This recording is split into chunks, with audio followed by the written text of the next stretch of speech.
आधे बाउल दही में 4 चम्मच MDH चटनी पुदीना मसाला डाला, स्टर करो, पुदीना चटनी तैयार। MDH चटनी पुदीना मसाला। नमस्कार, आपके साथ मैं हूं सुजाता कुकरेती। आप देख रहे हैं अपना फेवरेट शो महाभारत, और महाभारत में आज बात करेंगे दुश्मन देश के बाहर और दुश्मन घर के अंदर भी, दोनों पर स्ट्राइक जरूरी है।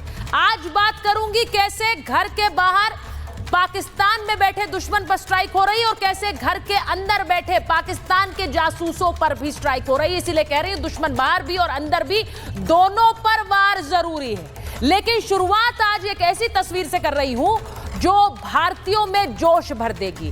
कैसे 22 तारीख को सेना तैयार थी हुंकार भरने के लिए। 22 तारीख को सेना कैसे ऑर्डर का इंतजार कर रही थी, और ये तस्वीरें आपको दिखा देंगी जब सेना के जवान बता रहे हैं कि कैसे सेना की हुंकार दुश्मन को हिला देगी।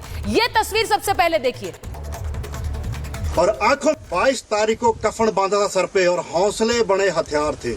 लड़ने और मारने के लिए हम उसी दिन हो गए तैयार थे। मोड़ दिया है मुंह तोहफों का दुश्मन की ओर, बस मौके का इंतजार है। एक बार मिल जाए देश, इस बार आर है जा पार है। पैंथर के नुमाइंदे हम, कैन डू विल डू हमारा घर है। दुश्मन को घुस के मारेगी अंदर तक, अब नहीं किसी का डर है। जहन में है बदला, दिल में है जज्बा और आंखों में गरूर है। आतंकवाद को जड़ से मिटाने के लिए हिंदुस्तान ने चला दिया ऑपरेशन संदूर है। भारत माता की, भारत माता की, भारत माता की। Can do, can do, can do. 22 तारीख को कफन बांधा था सर पे और हौसले बड़े हथियार थे। लड़ने और मारने के लिए हम उसी दिन हो गए तैयार थे। मोड़ दिया है मुंह तोहफों का दुश्मन की ओर, बस मौके का इंतजार है। एक बार मिल जाए देश, इस बार आर है जा पार है। पैंथर के नुमाइंदे हम, कैन डू विल डू हमारा घर है। दुश्मन को घुस के मारेगी अंदर तक, अब नहीं किसी का डर है। जहन में है बदला, दिल में है जज्बा और आंखों में गरूर है। आतंकवाद को जड़ से मिटाने के लिए हिंदुस्तान ने चला दिया ऑपरेशन संदूर है। भारत माता की, भारत माता की, भारत माता की। Can do, can do, can do. तो आपने सुना भारत माता की जय कैसे कह रहे हैं भारत के शूरवीर, और आपने सुना ये भी कि 22 तारीख को हमले के बाद वो तैयार थे, ऑर्डर का इंतजार कर रहे थे।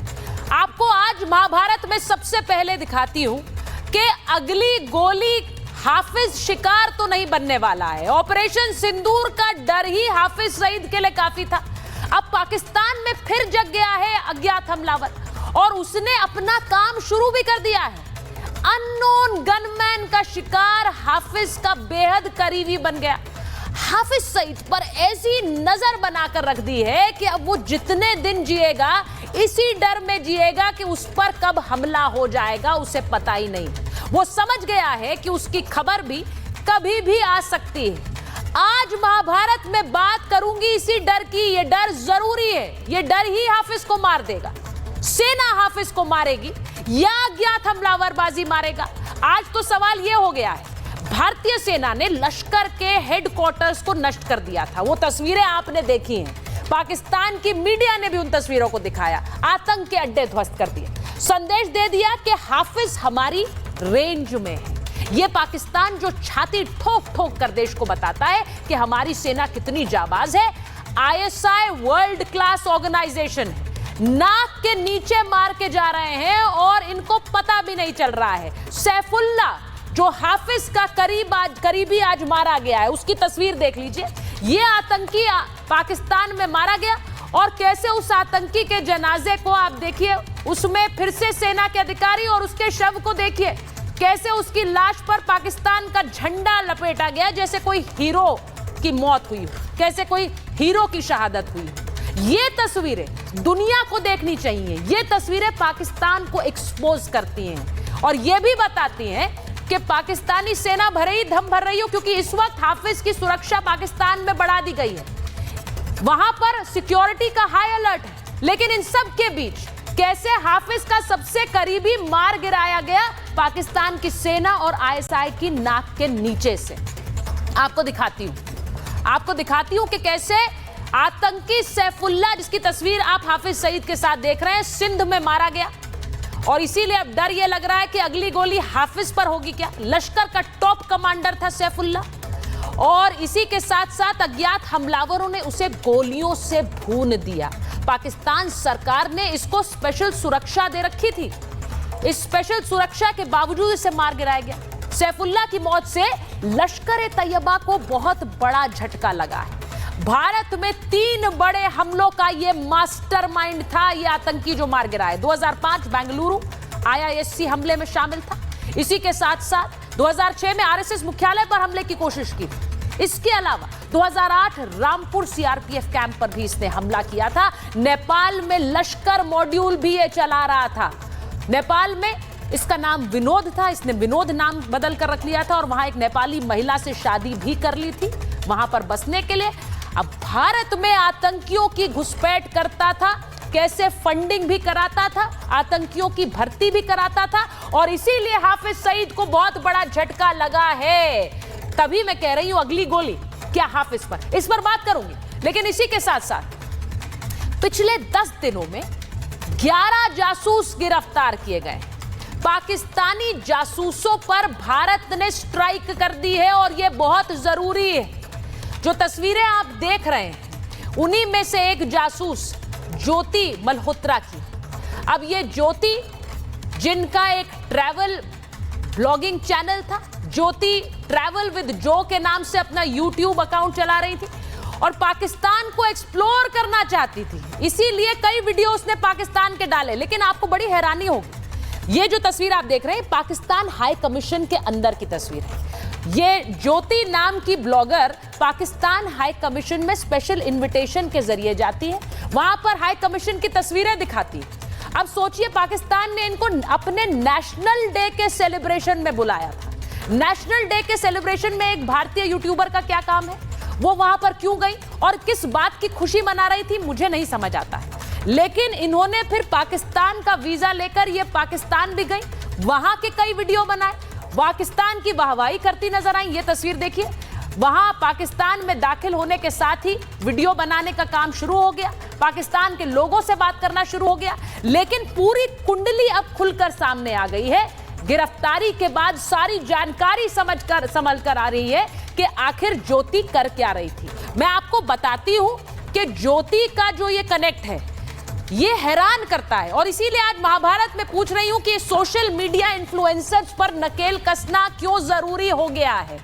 आपको दिखाती हूं कि ज्योति जो जासूसी कर रही थी उसके कितने प्रूफ अब सामने आ गए। ये 3 बार पाकिस्तान जा चुकी है, 3 बार। पहलगाम हमले से पहले भी ये कश्मीर गई थी। सोचिए, पहलगाम के वीडियो बनाए। अब जांच एजेंसियों को लगता है कि शायद पहलगाम को लेकर भी जानकारी ज्योति ने अपने ब्लॉग के जरिए दी या फिर वहां जाकर जो जानकारी इकट्ठा की वो पाकिस्तान को दी। ज्योति की ट्रैवल हिस्ट्री की वजह से उस पर शक बढ़ गया। ये आप लोग जानते हैं कि जो लोग पाकिस्तान जाते हैं वो वैसे भी सिक्योरिटी एजेंसीज के रडार पर होते हैं। लेकिन ये महिला जिस तरह के वीडियोस बना रही थी, 24 में पाकिस्तान के तुरंत बाद उसने चीन का दौरा भी किया था, चीन भी गई थी। अप्रैल 2024 में 12 दिन पाकिस्तान में रही ज्योति, 12 दिन, और जून 2024 में ही ये चीन चली गई, यानी पाकिस्तान के एकदम बाद चीन का दौरा।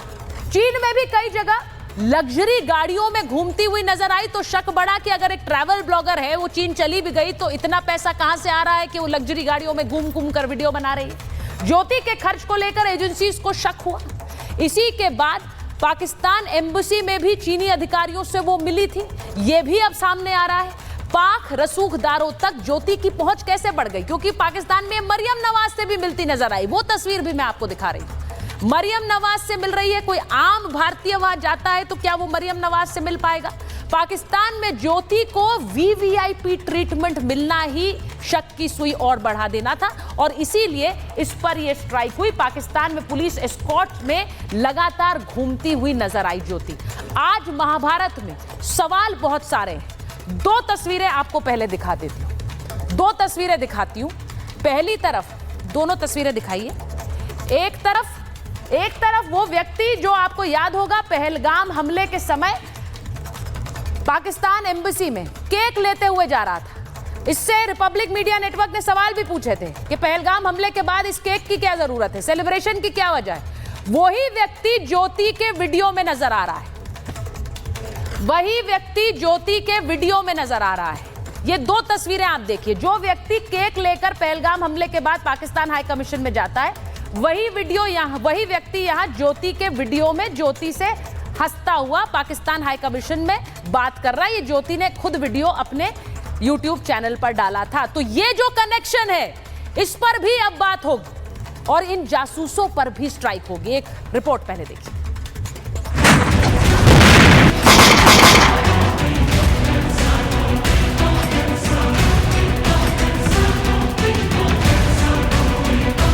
कभी भी लग सकता है हाफिज का नंबर।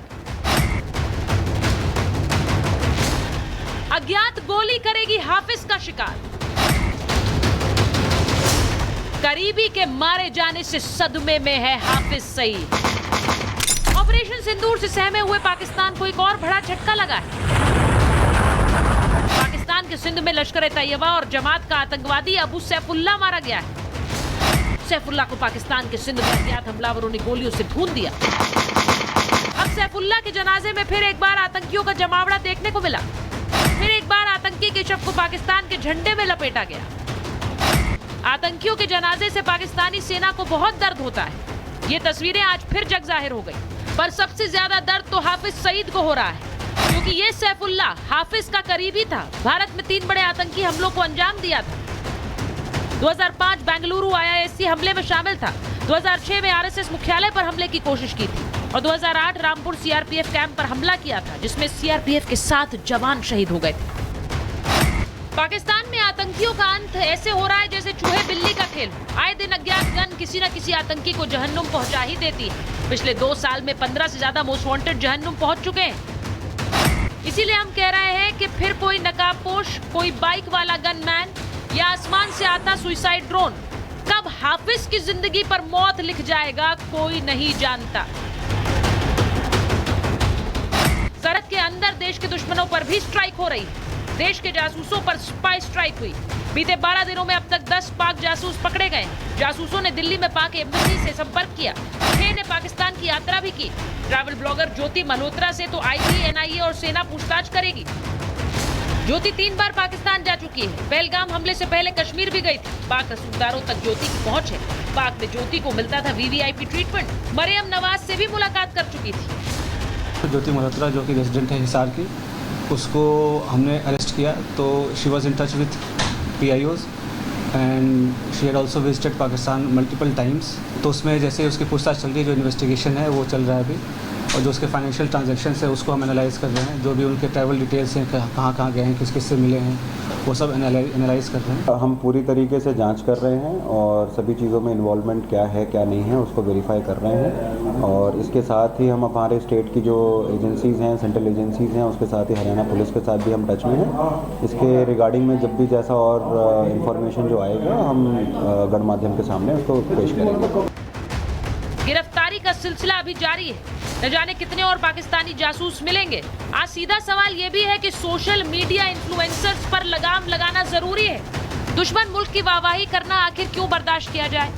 और इस वाहवाही से कब देश के दुश्मन ही इन्फ्लुएंसर्स बन जाते हैं, इनके बीच की लकीर बहुत पतली है। और महाभारत में आज सवाल यह भी कि दुश्मन बॉर्डर के पार हो या बॉर्डर के अंदर, स्ट्राइक उतनी ही जरूरी है।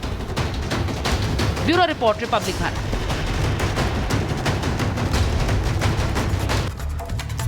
Major general GD Bakshi sir जुड़ रहे हैं हमारे साथ जुड़ रहे हैं एम्बेसडर दीपक वोरा, हमारे साथ जुड़ रहे हैं कर्नल दिनेश नैन, और हमारे साथ जुड़ रहे हैं NIA के एक्स DIG रहे NND दुबे जी। बहुत बहुत धन्यवाद आप सबका जुड़ने के लिए मेरे साथ। मैं सबसे पहले एक चीज कहना चाह रही हूं कि दुश्मन देश के बाहर, बॉर्डर के उस पार भी है और कई देश के अंदर भी है।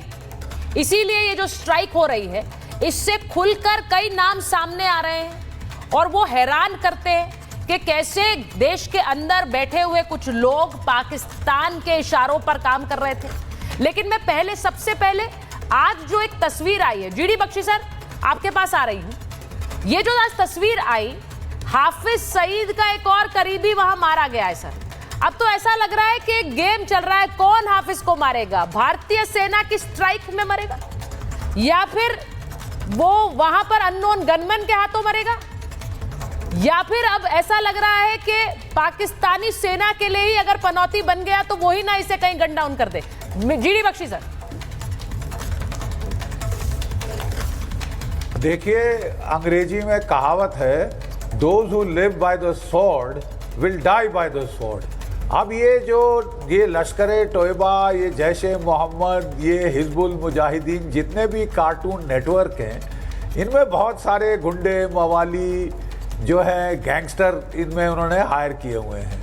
आपस में इनकी बहुत लगती है, कौन किसको कब मार जाए। अब कौन क्या कह सकता है बिटिया, हम कहाँ से बोल सकते हैं कि कौन किसको मार डालेगा। कुत्तों की तरह एक दूसरे के पीछे पड़े रहते हैं, ठीक है, और टपके जा रहे हैं एक के बाद एक। अब फिर वो इसने मारा, उसने मारा, हु कैन से दैट है।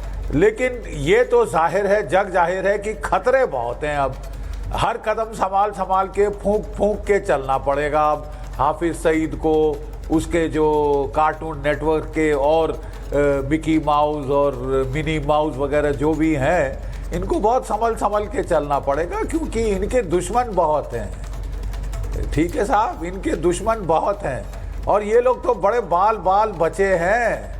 नहीं तो हमारी एयरफोर्स ने इनको अच्छी तरह से जमींदोज करना था। साथ वाले कमरे में था वो अपना मसूद अजहर, जबकि वो पूरा महल उसके सर पे आ गया, जिसके लिए ओसामा बिन लाडेन ने कोई $10 मिलियन दिए थे। ठीक है। yes. और जो पहला खेप इनको इंटरनेशनल मॉनेटरी फंड से मिला है, पाकिस्तान की सरकार ने कहाँ के लिए दिया है? जैश ए मोहम्मद के ऐश महल के लिए, जिसको हिंदुस्तान की वायु सेना ने पर खच्चे उड़ा दिए, जिसके और जिसकी फोटोएं पाकिस्तान के लोग दिखा रहे हैं। कोई कौवे नहीं गिन रहे अब वो लोग, ना वो चिड़िया गिन रहे हैं, ना वो कबूतर गिन रहे हैं, वो खंडर की ईंटें गिन रहे हैं वहाँ पे साहब। और जो मरे हुए लोग हैं उनको तो वो पाकिस्तान के फ्लैग में ड्रेप करके साहब स्टेट फ्यूनरल दे रहे हैं। लेफ्टिनेंट जनरल एक आया था पाकिस्तान की फौज का, उसने आर्मी चीफ आसिम मुनीर की तरफ से वहां पे लगाया है एक रीत। सब जग जाहिर है कि पाकिस्तान में टेररिस्ट और फौज और सरकार में कोई फर्क नहीं। ये बिल्कुल सही कह रहे हैं सर। मुझे ये लगता है कि अंतर्राष्ट्रीय मंच को इन तस्वीरों को देखनी चाहिए कि कैसे एक एक करके आतंकी जो वहां से निकल रहे हैं, वो आतंकियों को कैसे पाकिस्तान के झंडे में ऐसे लपेट रहे हैं जैसे नेशनल हीरोज हो, ये इनके वॉर हीरोज हो। इनको उसी तरह का एक ट्रीटमेंट दिया जा रहा है वहां पर। जनाजे में हमने पहले भी देखा पाकिस्तानी सेना के अफसर पहुंचते हैं, इसमें कोई बड़ी बात है नहीं। लेकिन मैं एक बार दुबे जी आपसे पूछूंगी, क्योंकि जिस तरह के ये अननोन गनमैन की बात होती है, पाकिस्तान में एक ऑपरेशन सिंदूर का तो खौफ था ही, लेकिन ये जो सैफुल्ला जो मारा गया है, इसने कैसे भारत में कई हमलों में इसका हाथ रहा। और हम कहते हैं आरएसएस हेडक्वार्टर पर भी इसने हमले की कोशिश की। इसने कैसे आतंकी हमलों को में सिर्फ रिक्रूटमेंट और फंडिंग का भी काम किया। हाफिज सईद का बहुत करीबी इसे बताया जाता है। एक एक करके सबके लाइन लग रही है। दुबे जी, एक्चुअली अगर आप इसको देखें तो लश्कर तोयबा का जो भारतीय ज़मीन पे शुरुआत हुई थी कलकत्ता के अमेरिकन सेंटर से। अगर आप Indian institute of science Bangalore से पहले की घटना चेक करें तो लश्कर तोयबा ने सबसे सेंसेशनल किलिंग किया था कोलकाता के अंदर अमेरिकन सेंटर पे।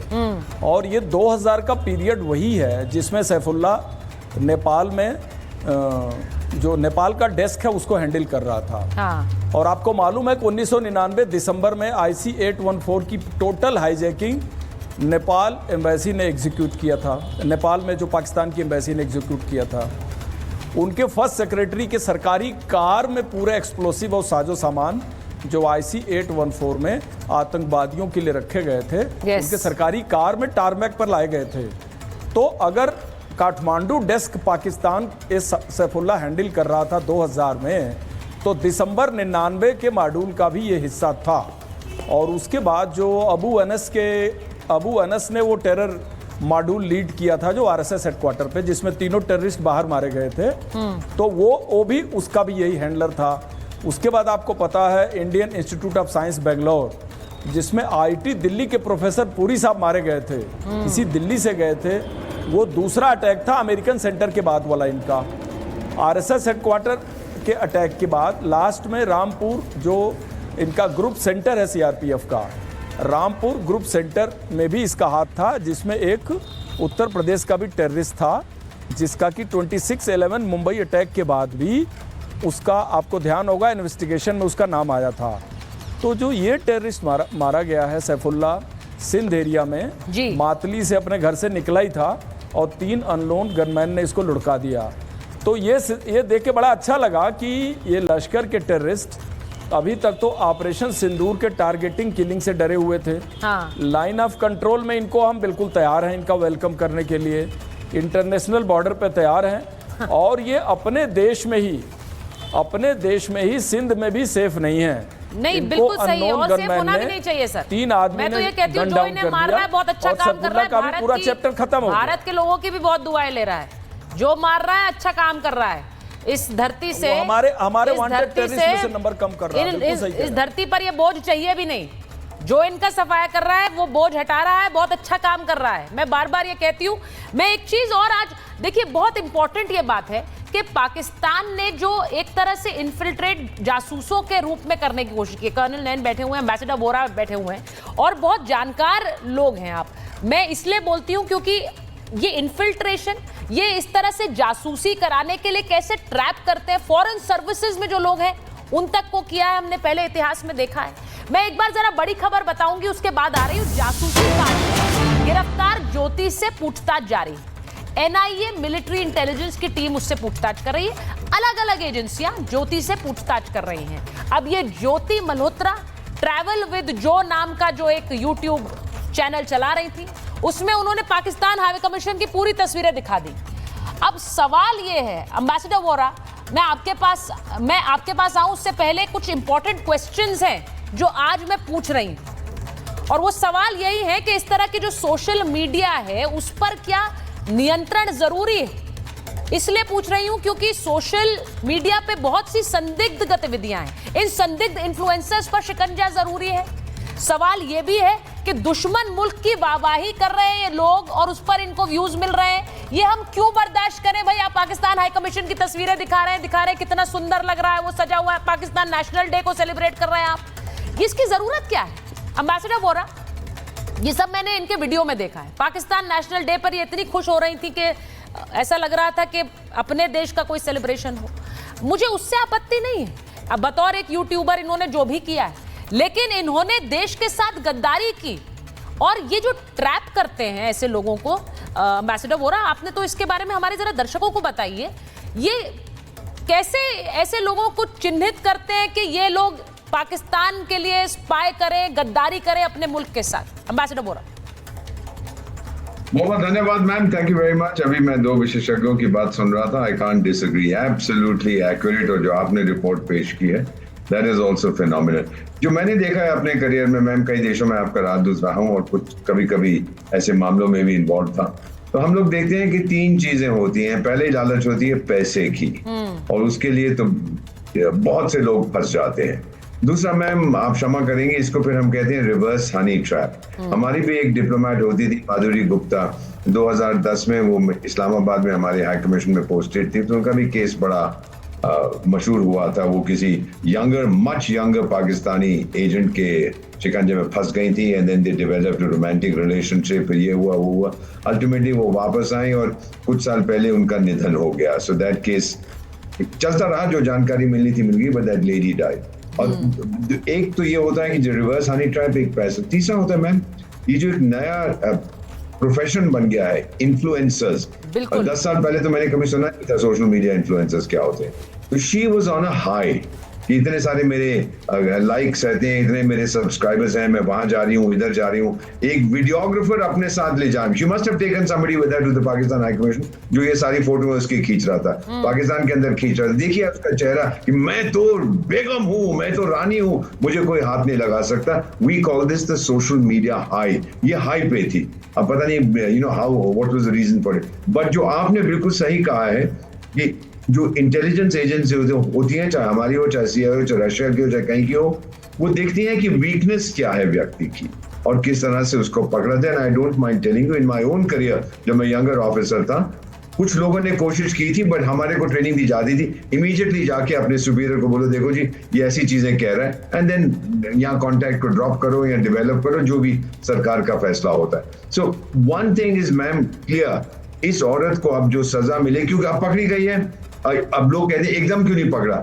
मैम इंटेलिजेंस के काम में आप डेवलप करते हैं, इसके कॉन्टैक्ट्स कौन थे, अब हल्के हल्के हमको पता लग गया, इसकी कॉल्स को मॉनिटर करो, ये जहां ट्रैवल कर रही है। आपने अभी एक तस्वीर दिखाई थी, एक सिंह साहब भी उसके पीछे खड़े थे, मेरा ख्याल वो बबर खालसा को कोई है, वो भी अब फोटो हम देखेंगे, वी विल फाइंड आउट कौन लोग थे जिनसे ये मिलती थी एटसेट्रा। तो ये इतनी बुरी तरह से फंस गई है अपने गलती के कारण।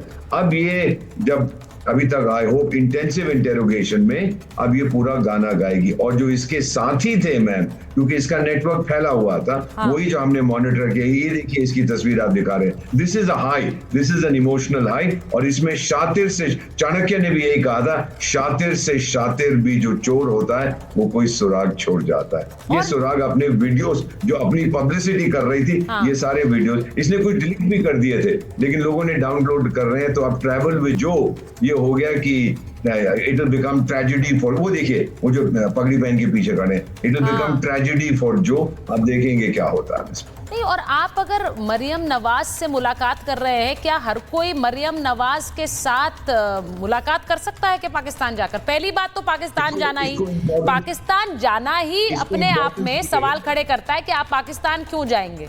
अब एक में ये कटास राज मंदिर घूम रही थी, तो कटास राज मंदिर, अब ये कोई सोच सकता है कि वो पिलग्रिमेज के लिए गई, लेकिन वहां जाकर अब मरियम नवाज से मिल रही है। सिर्फ सवाल इनका नहीं है, सिर्फ सवाल ज्योति मल्होत्रा का नहीं है, कितने पकड़े गए हैं। मैं एक बार जरा बता दूं एम्बेसडर बोरा, हरियाणा पंजाब से आज 4 जासूस पकड़े गए हैं, 4, और पकड़े गए जासूसों से पूछताछ जारी है। पंजाब के गुरदासपुर से 2, और इन पर सैन्य जानकारी लीक करने का आरोप है, सैन्य जानकारी लीक करने का आरोप है। पकड़े गए जासूसों से पूछताछ जारी है। कर्नल नैन, आपके पास आ रही हूं। मिलिट्री इंटेलिजेंस बहुत बड़ी वजह होती है कि किस तरह ये लोग हनी ट्रैप होते हैं या फिर ये जासूसी करते हैं। इनको किन क्या क्या इनको प्रलोभन उसके लिए दिया जाता है मैं नहीं जानती हूं, लेकिन अपने देश के लिए देश के साथ गद्दारी करना, दूसरे दुश्मन मुल्क को जानकारी देना, ये ऐसी चीज है जिस पर कोई भी भारतीय ने माफ नहीं करेगा। और अगर ये बोले कि इन्हें समझ नहीं आ रहा था या ये जानबूझकर नहीं कर रहे थे, तो ये कोरी बकवास होगी। कर्नल नैन, देखिए सुचारिता, हर एक देश की इंटेलिजेंस एजेंसी जो हैं वो इस तरीके के गद्दारों को ढूंढती है, चाहे पैसा देके ढूंढे, चाहे हनी ट्रैप से ढूंढे, पर ढूंढती जरूर है। और जो गद्दार होते हैं वही फंसते हैं। कुछ होते हैं तो थोड़े बहुत मासूम होते हैं शुरू में, फिर वो ब्लैकमेल हो जाते हैं। मैं मानता हूं कि लोकतंत्र के अंदर चैलेंजेस बहुत होते हैं, लेकिन हमारे यहाँ कुछ ज्यादा ही चैलेंजेस हैं। मुझे लगता है कि ज्योति हो या बुरहान वानी, कोई भी हो, अगर देश के साथ में गद्दारी कर रहा है तो कोई भी रियायत नहीं बरती जानी चाहिए। अब कश्मीर के अंदर ही आप देख लो, अगर कश्मीर के अंदर मैं समझता हूं शायद मैं गलत हूं, लेकिन नॉर्थ कश्मीर और सेंट्रल कश्मीर काफी हद तक अब पाकिस्तान के उस इस्लामिक फोबिया से बाहर आ चुके हैं। परंतु साउथ कश्मीर में कुछ लोग हैं जो कि अभी उस बहकावे में थे, लेकिन जिस प्रकार से ऑपरेशन सिंदूर के अंदर हम लोगों ने पाकिस्तान की चटनी बनाई है, उसके बाद इनके भी होश खाफ्ता हो गए होंगे। लेकिन जितने भी लोग, चाहे वो 2300 लोग थे, उनमें से 175 से 200 लोग जो फाइनली इंटरोगेशन के अंदर सामने आए, किसी को भी बख्शा नहीं जाना चाहिए। उनका ऐसा नमूना बनाना चाहिए कि कोई दूसरा आदमी उस डायरेक्शन में जाने की सोचे भी ना।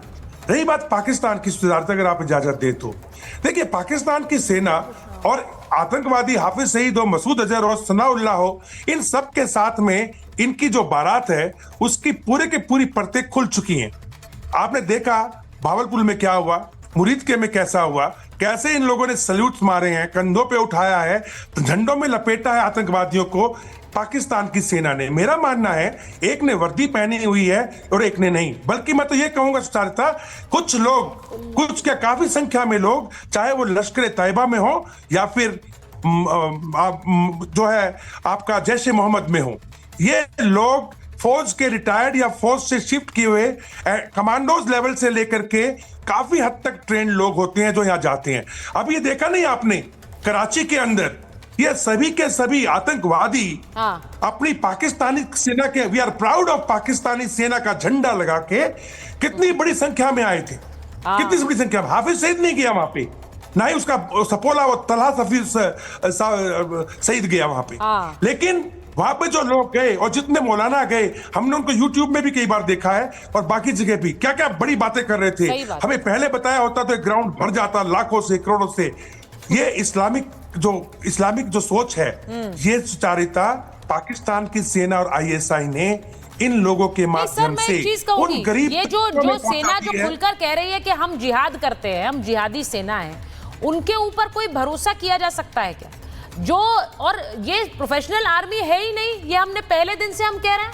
यहाँ जीडी बख्शी सर बैठे हुए हैं, वो पहले दिन से कहते हैं ये प्रोफेशनल आर्मी थोड़ी है। ये जो आज खबर आई, मैं अपने दर्शकों को एक और बात बताना चाहती हूँ। आज जो खबर आई वो एक उजागर करती है कि ये जिहादी सेना कैसे हमारे धार्मिक स्थलों को जानबूझकर निशाना बना रही थी कि भारत में तनाव फैले। पाकिस्तान की बौखलाहट कैसे दिखी है। जीडी बख्शी सर, आज स्वर्ण मंदिर को निशाना बनाया था, यह खबर भी आई। पाकिस्तान की तरफ से भारी गोलीबारी हुई थी और पाकिस्तान ने ड्रोन मिसाइल अटैक किए थे सीधे स्वर्ण मंदिर को टारगेट करते हुए। कई बार वहां ब्लैकआउट करना पड़ा था, लेकिन पाकिस्तान का हर हमला हमने नाकाम किया है। गोल्डन टेंपल उनके टारगेट पे था। आकाश मिसाइल का अहम रोल रहा है इनके इस मंसूबे को थ्वार्ट करने में, उसे नाकाम करने में। सेना ने पाकिस्तान मिसाइलों का जो मलबा है उसे जारी किया।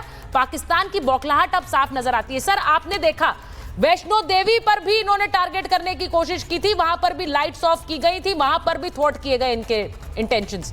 स्वर्ण मंदिर को अटैक करने की कोशिश। ये जिहादी सेना सर सीधे सीधे धार्मिक स्थलों को टारगेट कर कर यहां तनाव फैलाना चाहती है। मैं खुलकर कहूंगी, क्यों ना कहें सर। जीडी देखिए, इनका तो शुरू से डिजाइन, पहलगाम से डिजाइन रहा है कि इस देश में रॉयट्स हो, दंगे फसाद हो, ताकि फौज लड़ने के बजाय वो वहां जाके रॉयट संभालती फिरे। ठीक है, ये इनका मंसूबा था। लेकिन देखिए, भारत के लोगों ने ऐसा तमाचा इनके मुंह पे मारा है। हमारे हिंदू, मुसलमान, सिख, ईसाई, पारसी सब के सब एकजुट हुए हैं। पहली बार मैंने कश्मीर में देखा कि हड़ताल हुई है टेररिस्टों के बरखिलाफ। ये हमारे पेट पे लात मार रहे हैं ये कुत्ते, ठीक है। ये हमारे मेहमानों को मारकर हमको शर्मसार कर रहे हैं। ये तो वहाँ के चीफ मिनिस्टर अब्दुल्ला साहब ने कहा कि मैं क्या मुंह दिखाऊं, मुंह दिखाने लायक नहीं छोड़ा इन लोगों ने जो यहाँ पे जो कि नीच कार्रवाई करी है। ठीक है, इसमें कोई शक नहीं। और ये पहले से इनकी उसमें आ रहा था कि भारत की फौज वो खुद ही अपने स्वर्ण मंदिर को टारगेट करने की कोशिश कर रही है। अरे तो तुम्हारा दिमाग खराब है तुम्हारा। Do you expect people to believe that? और उसके बाद ये उसको अटैक करने की कोशिश कर रहे थे। एक नहीं, बहुत सारी कोशिशें की हैं। जो मलबा आपको पंजाब में दिख रहा है ना, इनके ड्रोन्स का, मिसाइल्स का, रॉकेट्स का, वो सब उस तरफ इन्होंने फायर किए थे। ठीक है, लेकिन दाद देनी पड़ेगी हमारी air defence, integrated air defence की। इन्होंने परखच्चे उड़ा दिए हैं इनके ड्रोन्स के।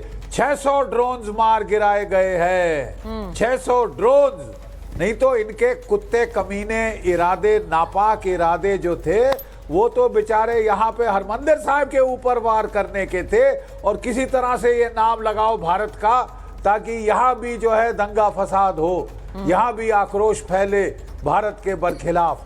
तुम्हारे सारे मंसूबे मिट्टी में मिल गए हैं। तुम्हारे जो मरकज सुभान अल्लाह, मरकज तैयबा, उसकी ईंट से ईंट बजा दी सर गई। मैंने ये तस्वीरें और इसीलिए तुम्हारा दिखाई हैं। इनके ही यूट्यूबर कह रहे थे, यूट्यूबर्स की बात हो रही है ना बिटिया, हाँ, सर, इनके ही यूट्यूबर कह रहे थे क्या वजह है कि भारत 24 क्रूज मिसाइल फायर करता है, एक टारगेट पे लगता है, टेररिस्ट टारगेट के ऊपर। ठीक है, हमारे क्रूज मिसाइल फायर होते हैं, कोई आसपास पहुंचता नहीं है। ठीक है साहब, ये सर, तो अब ये जो तस्वीरें सामने आई हैं, एम्बेसडर वोरा से एक बार पूछूंगी सर। एम्बेसडर वोरा, डिप्लोमेटिकली मैं इसलिए पूछ रही हूं क्योंकि हमारे पास इतनी चीजें हैं हिंदुस्तान के पास, और सिर्फ हिंदुस्तान क्यों, दुनिया भर में ये देख रहे हैं कि आतंकी जो वांटेड लिस्ट पे हैं, इंटरनेशनल लिस्ट पर हैं, उनकी तस्वीरें, उनके मारे जाने पर जो सेना के अधिकारी हैं वो उन्हें वहां पर आकर कैसे उनके फ्यूनरल में, उनके जनाजे में शामिल हो रहे हैं। आज एक और तस्वीर आई है, नेशनल हीरो का एक ट्रीटमेंट इन्हें देना। ये दुनिया के मुल्क देख रहे हैं, इस पर एक्शन पाकिस्तान पर क्यों नहीं होता है? ये तस्वीरें एक पहली थोड़ी है, इससे पहले भी कई आई हैं। और ये जिस तरह से एक ट्रीटमेंट सेना और आतंकियों के बीच एक गठजोड़ रहा है, वो दुनिया के सामने है। आपने बहुत अहम प्रश्न पूछा है, गिव मी अ मिनट में बता देता हूँ। मैम, क्या फर्क पड़ता है? पाकिस्तान को कोई फर्क नहीं पड़ा, उसको पता है उसकी छवि खत्म हो चुकी है, इससे और नीचे नहीं गिर सकता। हाँ। मैं आपको बता, मैं ऑस्ट्रेलियन हूँ, जनरल बख्शी साहब, अगर मैं पेरू में बैठा हूँ, नाइजीरिया में बैठा हूँ, अगर कुछ आतंकी आके भारतीयों को मार देते, मुझे क्या फर्क पड़ता? I don't care. जब तक मेरे ऊपर हमला ना हो तब मुझे तकलीफ होती है। तो ये तभी उठेंगे। 9/11 जो हुआ था अमेरिका में, कितनी देर से हम कह रहे थे कि ये आतंक को पाल रहे, नहीं, ये आप लोगों की समस्या है, हमारी समस्या नहीं। फिर 9/11 हुआ, मैं तो था वहां पे, ma'am, I served in Washington. वो बोले वो फाइल कहाँ जो आपने हमको दी थी, हमने घुमा दिया है कहीं। फिर वो फाइल लेके ये शुरू हो गए, अच्छा ये भी था, ये भी था, ये भी था। So this is the kind of thing. और फिर दी ओनली थिंग मैम, जो आपके रक्षा मंत्री ने भी कहा है कि इंटरनेशनल एटॉमिक एनर्जी एजेंसी को पाकिस्तान के न्यूक्लियर वेपन्स अपने कंट्रोल में लेने चाहिए, उसका भी एक कारण है। उसका मेन रीजन ये है कि अगर वो हथियार किसी ये लश्कर फश्कर के पास चले गए तो फिर सिर्फ भारत को खतरा नहीं है, ये तो कहीं जाके हमला कर देंगे, यूरोप में हमला कर देंगे, इधर कर देंगे, उधर कर देंगे, फिर उनको डर लगेगा। दैट इज व्हाई हमने कहा कि इसको आप इनको खत्म कर दीजिए, इनके न्यूक्लियर वेपन्स को ले जाए। एक डोमेस्टिकली आपको तकलीफ नहीं होती, भारतीय मरते हैं या कुछ और लोग मरते हैं, जब आप पे आएगी आप उसे। एंड फाइनली मैम, ये जो लड़की की बात कर रहा था, I was just reading through American psychiatrist. Sorry, आप सुन पा रहे हैं मुझे? जी एम्बेसडर वोरा, आप बोलिए, प्लीज कंटिन्यू। जी हाँ, मेरे एक अमेरिकन साइकियाट्रिस्ट फ्रेंड से मैंने पूछा था कि what motivates, what prompts these people की ये गद्दारी करें, तो उसने मुझे कहा कि इट्स अ नार्सिसिस्टिक पर्सनालिटी, यानी अपने आप से मोहब्बत, मैं सबसे होशियार, सबसे खूबसूरत, सबसे बहादुर, सबसे पॉपुलर, ये नार्सिसिज्म होता है। It's a narcissistic personality disorder. शायद इसका ये भी था, वांटेड टू बी लाइक्ड। ये चाहना चाहती, मैं इधर भी जाती हूँ, देखो जी मुझे प्यार करते हैं, मैं चाइना भी जाती हूँ, मुझे प्यार करते हैं, श्रीलंका भी जाऊंगी, इधर भी जाऊंगी, और वही उसका डाउनफॉल हुआ, उसी को एक्सप्लॉइट किया है। नार्सिस, ये देखिए इसका चेहरा, नार्सिसिस्टिक पर्सनल, जॉगिंग कर रही है, ये उछल रही है, ये etcetera. All this means I am the best. और मैडम, अब जब तक खत्म होंगी, जो आपको सजा होगी 40-50 साल की, आई होप, या सजाए मौत जो भी दी जाएगी, उसके बाद फिर देखते हैं जब आप 60 साल के बाद जेल से निकलेंगे, कौन होगा वहां पर आपका यूट्यूब का चैनल देखने के लिए। This has to, ma'am, it will become an example. मेरी बात मानिए, today India is developing a security mindset. ये बात सब जानते हैं कि पाकिस्तान जैसे देश पर कौन घूमने जाता है पाकिस्तान, और पाकिस्तान में जाने के लिए वीजा किसे मिलता है? वीजा मिलने वहां, ये पाकिस्तान और भारत का रिलेशनशिप ऐसा है ही नहीं कि आमतौर पे आप कोई भी चला जाए, वीजा मिल जाए और चला जाए। ये तो पहले से ही शक के दायरे में रही। जो भी जानता है, मैं एक बार दुबे जी आपसे पूछ रही हूँ, जो भी जाता है उस पर एजेंसीज की नजर रहती है। ये बात अगर इन्हें नहीं पता होगी तो इनके साथ जो लोग इनसे ये सब काम करा रहे थे उन्हें तो पता ही होगी, लेकिन उनके लिए तो ये बस सीधे एक जानकारी हासिल करने का जरिया थे। और इनको हाई कमीशन के अंदर भी किन किन लोगों को इनवाइट करते हैं? भाई, पाकिस्तान हाई कमीशन अपने नेशनल डे पे किसे इनवाइट करेगा? देखिए सुचित्रा जी, बड़ा क्लियर है, इसमें कोई अनजान नहीं है, ऐसा कोई इसमें नहीं है कि उसको इसके कॉन्सिक्वेंसेस नहीं पता थे और वो गलती से फंस गया, ऐसा बिल्कुल नहीं है। बिल्कुल सही बात। पाकिस्तान एम्बेसी, पाकिस्तान के इन लोगों से फैसिनेट होना भी अपने आप में एक दिमागी बीमारी है। यस। रही बात एजेंसीज की, तो पाकिस्तान की जो एजेंसीज हैं, उनकी जो एम्बेसी है, वो 24 घंटे ऐसे लोगों की फिशिंग करती है जैसे तालाब के अंदर जाल डाल के आप मछली पकड़ते हैं ना, इनकी फिशिंग करती है। वल्नरेबल टारगेट, इनको अलग अलग तरीके से, मैं वो पूरा आपको एक्सप्लेन नहीं करूंगा कि फिशिंग कैसे करते हैं, इसके बहुत सारे तरीके हैं। और इन सारे तरीकात को यूज करके ये लोग इस तरह के वल्नरेबल लोगों को टारगेट करते हैं और ये उसके चक्कर में फंस जाते हैं। इनको फ्लैशी दुनिया, पाकिस्तान का वीज़ा, मरियम नवाज से मुलाकात, पाकिस्तान एम्बेसी में जाना, वहाँ की वीडियो खिंचाना, वहाँ पब्लिक फोरम में डालना, यानी कुछ अलग दिखना। इनको पता नहीं है कि दीवार पे जिस तरह से छिपकली ना 4-4 घंटे इंतजार करती है एक छोटे से कीड़े को खाने के लिए, तो इंटेलिजेंस एजेंसियां ऐसे लोगों का इंतजार करती हैं, महीनों इन पे काम करती हैं काउंटर एस्पियोनाज को करने के लिए, और ये एक दिन पकड़े जाते हैं। आज के तारीख में इनकी क्या गत होगी, ये देशद्रोही के लिस्ट में आ चुके हैं। इन पे पीढ़ियां यकीन नहीं करेंगी। मैं तो ये कह रहा हूं कि जिस तरह से साइबर क्राइम, सोशल मीडिया और ये फेक वीडियो, डीप वीडियोस के लिए सरकार मोबाइल पे, व्हाट्सएप पे तरह तरह के इस तरह की चीज़ें आती हैं कि भाई आप इससे बचिए, सतर्क रहिए। और मुझे लगता है दुबे जी, ये सबसे शर्मनाक अपराध है कि जिस मिट्टी पर आप पैदा हुए, जिस मिट्टी ने आपको पाला पोसा, उससे आप गद्दारी करें, इससे शर्मनाक अपराध कोई हो नहीं सकता है। और ये लोग कर रहे हैं, तो जो लोग ये कार्यक्रम देख भी रहे हैं उन्हें भी समझ आना चाहिए कि ये जो गद्दारी है और ये जो मिट्टी से गद्दारी है, ये पूरा देश माफ नहीं करेगा। खासकर ऐसे समय में जब महादुश्मन ऑपरेशन सिंदूर से कांप रहा है, आप देश में बैठे देश के खिलाफ गद्दारी कर रहे हैं, ये बिल्कुल भी क्षम्य नहीं है, इसको कभी कोई माफ नहीं करेगा। मेरे पास समय इतना ही था, बहुत बहुत धन्यवाद। दादी के हाथों का जादू और खुशबू से महकता घर, माँ की मुस्कुराहट और खाने की सुगंध, MDH गरम मसाला, क्योंकि हर रिश्ता है स्वाद से जुड़ा।